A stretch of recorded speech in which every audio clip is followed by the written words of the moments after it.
Good evening. Welcome to South Asia Newsline. I'm Yeshi Chanzom.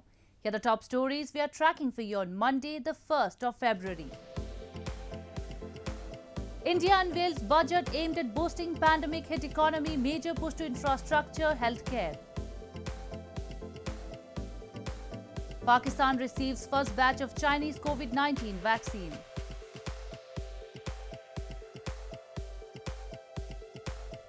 And Afghan government flexible with peace process, says Wahid Omar amid stalled talks. And now for all the details. India's Finance Minister Nirmala Sitharaman on Monday unveiled the Union Budget for fiscal year 2021-22 that aims to shore up the pandemic-hit economy. Sitharaman proposed doubling healthcare spending and lifted caps on foreign direct investment in the vast insurance market. The budget also focuses on infrastructure spending as well as plans for bank recapitalization, among others. India proposed doubling healthcare spending in its annual budget unveiled on Monday and lifted caps on foreign direct investment in its vast insurance market to help revive an economy that suffered its deepest recorded slump as a result of the coronavirus pandemic. Delivering her budget statement to the Parliament, Finance Minister Nirmala Sitharaman projected a fiscal deficit of 6.8% of gross domestic product or GDP for financial year 2021-22. The current year was expected to end with a deficit of 9.5%, she said, well up from the 7% expected earlier. Sitharaman proposed increasing healthcare spending to $30.20 billion to help improve public health systems, as well as the huge COVID-19 vaccination drive. She also allocated $2.74 billion to recapitalize state-run banks that are saddled with bad loans and have been a drag on growth. She said, among other measures, the foreign direct investment cap for the insurance sector would be increased to 74% from the current 49%. I would like to say that the investment on health infrastructure in this budget has increased substantially. Progressively, as institutions absorb more, we shall commit more. Indian Prime Minister Narendra Modi hailed the Union Budget, saying it has the vision of self-reliance and addresses all sections of the society while keeping farmers and villages at its heart. His statement came amid ongoing pharmacists' protests against the new farm laws that liberalize agriculture sector. देश में agriculture sector को मजबूती देने के लिए, किसानों की आय बढ़ाने के लिए इस बजट में बहुत जोर दिया गया है, कई प्रावधान किए गए हैं। एग्रीकल्चर सेक्टर में किसानों को और आसानी से और ज्यादा ऋण मिल सकेगा। देश की मंडियों को यानी एपीएमसी को और मजबूत करने के लिए, सशक्त करने के लिए एग्रीकल्चर इंफ्रास्ट्रक्चर फंड से मदद का प्रावधान किया गया है। Meanwhile, Indian stock markets extended gains soon after the budget was announced, and market players said they were relieved the finance minister had not announced any tax hikes. As the coronavirus cases across India are consistently on the decline, the government relaxed guidelines for public, allowing full capacity in cinema halls, reopening of schools and colleges from Monday. Full capacity in cinema halls and reopening of schools and colleges across India were allowed from Monday as the coronavirus cases in the country are consistently on the decline. Schools in northern Jammu and Kashmir, Union Territory, Western Gujarat and Maharashtra states, among others, reopened for classes 9 and 12 after 10 months of shutdown amid the pandemic. Students were seen walking the corridors while the management of the schools were complying all the COVID-19 protocols, including the sanitization of the premises, thermal scanners, disinfectants and masks. School online classes भी हमारी बहुत अच्छी होती थी, हमें अच्छा पढ़ाया जाता था ऑनलाइन क्लास में। कभी कभी नेटवर्क इशू आ जाता था, लेकिन अब हमें स्कूल लग गए हैं हमारे, तो हमारे लिए ज़्यादा अच्छा होगा कि हम और ज़्यादा अच्छी तरह से पढ़ सकें, हमारी पढ़ाई ऐसे वेस्ट नहीं होगी। Meanwhile, the Mumbai local trains also resumed its operations for all passengers from Monday, but made available only in fixed time slots. Only essential services staff has been allowed to use the Mumbai local train from 7 a.m. to 12 noon and from 4 p.m. to 9 p.m. local time. Women will be allowed to travel during peak time slots as well. India as of Monday afternoon reported 11,427 new cases of coronavirus in the last 24 hours, according to the Health Ministry data. The country also recorded 11,858 discharges, while 118 people succumbed to the deadly virus. The national recovery rate surged to 97%. Myanmar's military has taken control of the country after detaining de facto leader Aung San Suu Kyi and other politicians on Monday. The coup comes after tensions rose between the civilian government and the military following a disputed election. India expressed deep concern over the coup, saying rule of law and the democratic process must be upheld.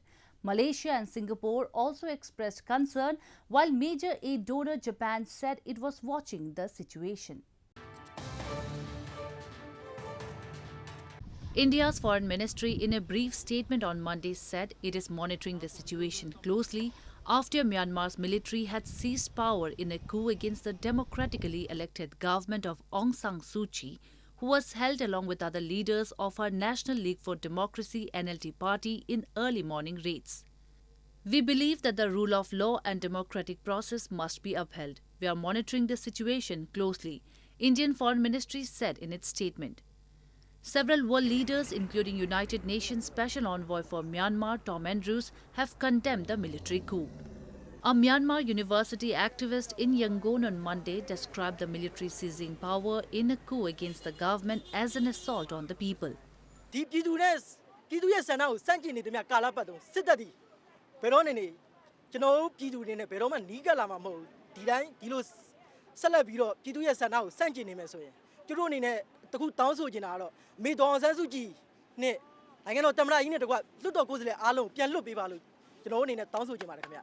The military said it had taken control of Myanmar for a year under a state of emergency, as phone and internet services were restricted. State-run TV went off the air hours before Parliament had been due to convene for the first time since NLD's landslide election win in November. In news from Pakistan, a Pakistan military aircraft brought the country's first consignment of 500,000 doses of Sinopharm's COVID-19 vaccines from China on Monday, enabling it to begin its vaccination drive this week. Pakistan has so far approved 2 vaccines for emergency use, one made by the Chinese firm and the other by AstraZeneca.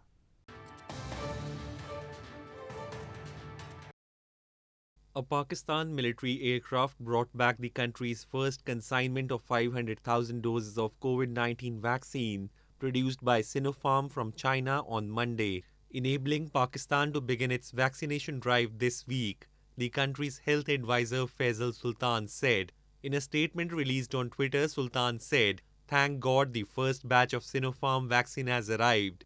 Grateful to China and everyone who made this happen. I salute our frontline healthcare workers for their efforts and they will be first to get vaccinated," he said. Health authorities earlier on Saturday carried out a mock vaccination drill in Karachi city. Pakistan has asked China for another 1 million doses. It has also been pledged 17 million doses of AstraZeneca's COVID-19 vaccine under a global scheme to deliver coronavirus treatments to developing nations. Pakistan, a country of 220 million people, has reported 546,428 confirmed cases of coronavirus, with 11,683 deaths so far. On Monday, all primary and middle schools and universities across Pakistan also reopened after a gap of nearly 3 months as the country continues to fight a second wave of the pandemic. More on news from Pakistan. As the deadline given by Pakistan's opposition alliance demanding Prime Minister Imran Khan's resignation expired on Sunday, Pakistan People's Party Chairman Bilawal Bhutto Zardari has said the joint opposition must now force the removal of the selected Prime Minister and the puppet government.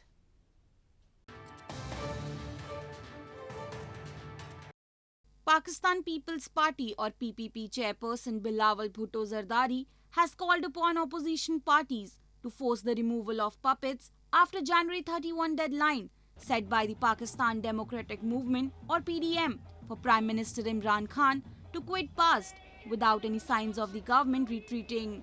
Bilawal, in a series of tweets on Sunday, said the opposition alliance had given this legitimate regime the opportunity to step aside respectfully and allow for a transition to democracy with free, fair and transparent elections. He said the Pakistani people faced historic poverty, unemployment and inflation because of the incumbent government had been forced on them.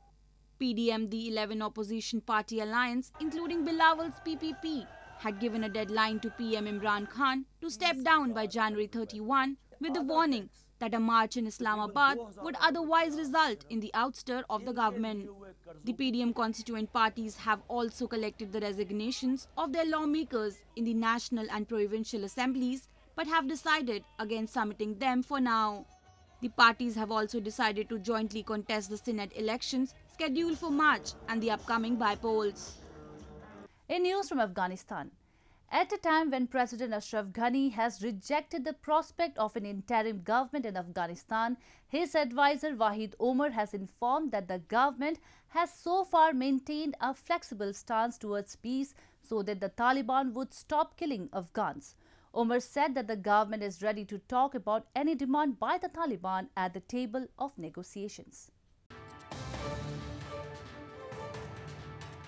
Advisor of Afghan President Ashraf Ghani, Wahid Umar, has informed that the government has so far maintained a flexible stance towards peace so that the Taliban would stop killing Afghans and that they would share their demands at the table of negotiations.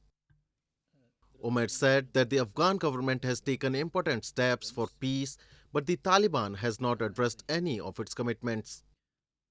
The remarks come as President Ashraf Ghani has rejected the prospect of an interim government and has emphasized that the election is the main route to the transfer of power in Afghanistan.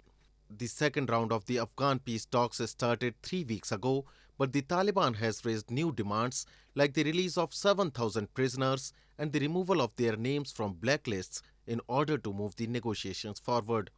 This comes as a Taliban delegation has traveled to Iran. Another delegation of the group has travelled to Moscow to discuss peace. Moving on to news from Nepal. The rival faction of the ruling Nepal Communist Party, as part of its Phase 3 protest against parliament dissolution on Sunday, held a sit-in protest in capital Kathmandu. 3 former prime ministers participated in the protest. While the rival faction removed PM Oli from the party, amid increasing political unrest, they are of demand that the parliament be reinstated and the midterm polls cancelled. 3 former Prime Ministers of Nepal, Pushpa Kamal Dahal, Madhav Kumar Nepal and Jalanath Khanal on Sunday participated in a sit-in protest at Maitigar of capital Kathmandu against the dissolution of parliament. Amongst the trio's former Prime Ministers, Dahal and Madhav Kumar Nepal serve as chairman of Nepal Communist Party (NCP), which practically has split after now caretaker Prime Minister KP Sharma Oli dissolved the parliament on December 20 last year. Oli's recommendation was easily approved by President Bidya Devi Bhandari, causing much confusion within the political sphere of the nation as well as among the general public. प्रतिनिधि सभाको पुनर्स्थापन हुँदैन त्यो बेलासम्म कफन बाँधेर हामी सडकमा उत्रेका छौं यो आन्दोलन निरन्तर जारी रहन्छ कहिले हामी धरना बस्छौं कहिले हामी जुलुस निकाल्छौं कहिले हामी सभा गर्छौं कहिले आम सभा गर्छौं यी कुराहरू गर्दै यो जनमत निर्माण गरेको कुरा हो जनताको अभिमतलाई हामीले प्रकट गरेको कुरा हो यो कुरा निरन्तर जारी रहन्छ. The rival faction of the ruling NCP removed PM Oli from the party amid increasing political unrest following his decision to dissolve the lower house of the parliament. Meanwhile, Bagmati Province Committee of NCP's faction led by Oli has scheduled a massive assembly on February 5. The event is aimed at informing people about the new political scenario. Well, that's all we have for you from South Asia this evening. Now our viewers can watch the show on SouthAsiaNewsline.com. You can also visit us on Facebook.com/AsAsiaNewsline and follow us on Twitter @AsAsiaNewsline. That's all in tonight's edition. We will see you same time tomorrow. Good night.